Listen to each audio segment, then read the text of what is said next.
Good morning, my YouTube family. Get yourself a cup of coffee. If any of you have been following my videos, I have been playing with building bullets. And also, if you followed the last video, I can't remember which video I put it into, but I had bid on a mold on eBay. Well, I won the bid. So now I've been soaking it in barrel blaster pot soaker, and we're going to take this out of here and show you how it comes out. Now I have a single one of these molds, single cavity. So I want it, and I can produce, like red green, if you ain't handy, you ain't no good. Well, anyways, in the spirit of red green, let's keep it handy. Here we are. My wife hates red green, that's why I'm making fun. But anyways, with a single cavity mold, I used up all the bullets. I take one out and show it to you. With the single cavity mold, I can produce 40 357 bullets in 15 minutes. So that's pretty darn good. So I wanted to get a double cavity because now I can produce 80 bullets in 15 minutes. So how good is that? But anyways, this mold, I soaked it in this barrel stuff for 24 hours. And when you're finished with it, and you can also soak it in Edge Red. Now, if you don't know what Edge Red is, that is a homemade gun cleaner, parts cleaner. I have been using it now for quite some time, but I think it is the best thing that I like it so much more than Hops number 9. And I know that sounds crazy.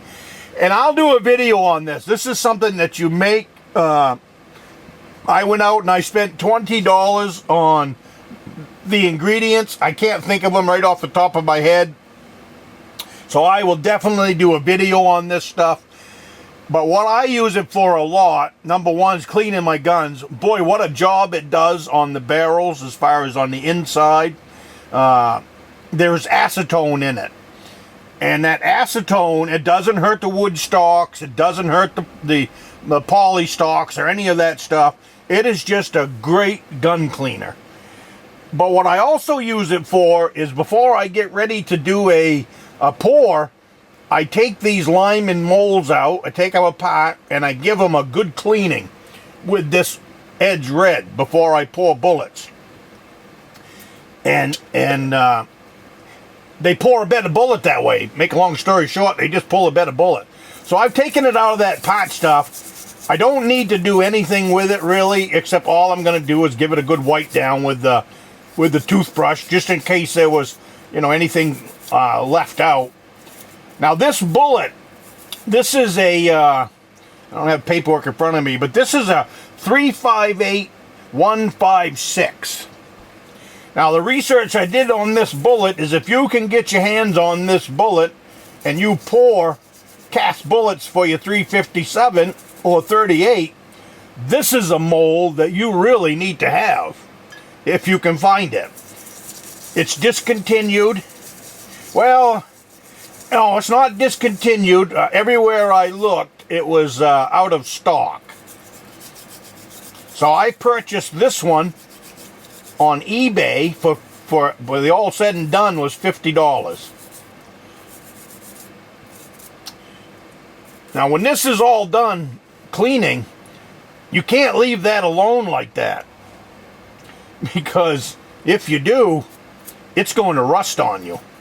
There's not a speck of oil or rust.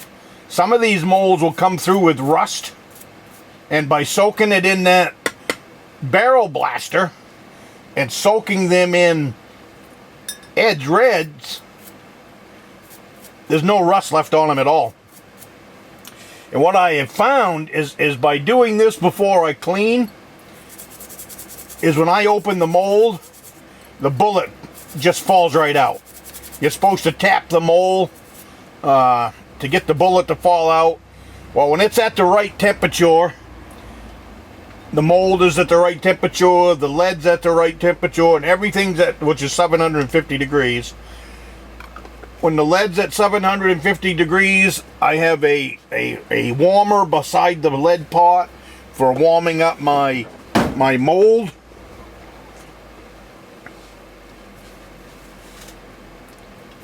I have a warmer that keeps my molds hot ahead of time. If they get too hot, you can take them off and let them cool, but it's adjustable. But I don't know if the camera will pick that up or not. But look in there. That thing looks like brand new in there after coming out of that parts cleaner.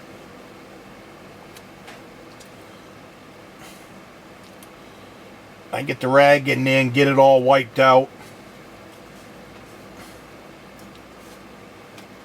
But isn't that something, huh? So this is going to produce this is going to probably be the only bullet that I make for my 357 and 38. I love how it casts and I love how it shoots. So I don't think I'm going to have to do too much as far as changing. Now this right here is 2-cycle engine oil. It has a higher burn rate. That's why I use it on my molds. Before I start to pour, I stick it in under here. That's where this screw goes. I put a little oil down in that hole.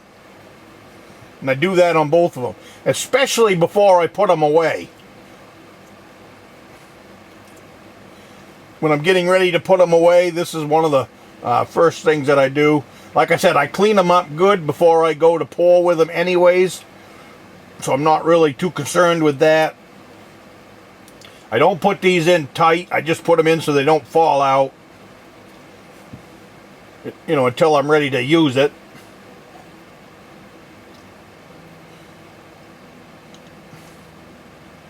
I actually think before I do that, I used to wipe everything down with motor oil, and I still do, but now for my molds, I am using this ballistol, if I'm saying it right. This stuff, and it's, I don't know, 10 packages, and I save these. I put them in a glass jar so they don't dry out. But this is just a little swat of it. Now this stuff supposedly doesn't dry out. So if I put a mold away, and you want to make sure to get lots of it inside of that cavity. You can get away with a little bit of rust on the outside. But that cavity and this faceplate has to be rust free, or you're going to have crappy bullets. And they're not going to come out. They're not going to come out very easily anyways. Took that out so I can get plenty of this stuff down in them. I just love these Lyman cast. I would imagine it's cast iron. I like how when you're doing a pour, I like that they stay at temperature. Once you get a good temperature going and a good rhythm going, they stay there, which makes the pour a lot easier. And once it's going good, it doesn't take long.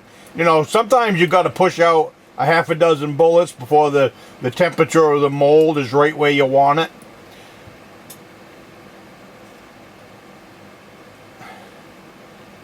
Like anything, just like our guns and stuff, you just got to keep everything well oiled.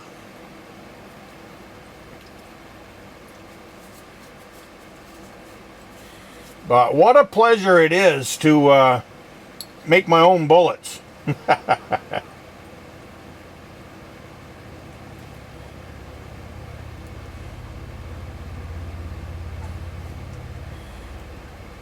Yeah.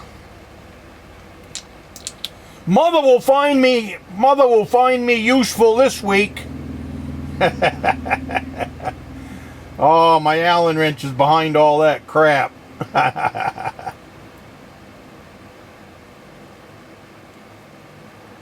Well, we'll get her in there as much as we can for right now. Again, I don't tighten anything up. Perfect. I don't tighten anything up until I'm ready to use it. But there it is.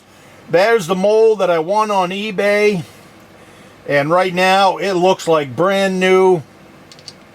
What I like to do with them is hold them up to lights when I first get them. And if you can see any daylight between the two halves, then it's not a good mold. That's kind of one of the risks you take. But a lot of the and a lot of these molds are discontinued or out of stock. So I absolutely like, and sometimes you can get them for a really good price. I've gotten some for as low as in the $20 area, depending on who's bidding that week. So, but that's it. That's how I take care of a mold that comes in from eBay. And like I said, down the road, I will definitely do a video on this Ed's Red. I've got enough stuff to make a gallon of that stuff. It's, I think, did the math, like 14 cents an ounce or something like that. It wasn't very much money at all. So have a sip of coffee with me. There you go. That's my eBay find. If I'd saved some bullets, they're all loaded up in cases, ready to go to the shooting range. I would show you the bullet that comes out of there. It is just plain a beautiful bullet. This thing also came with a not much of a box, but it did come with a box. And I will never wear this mold out, I don't believe. I've got molds that I know that are over 100 years old that I purchased off of eBay. So have coffee. I will see you next time.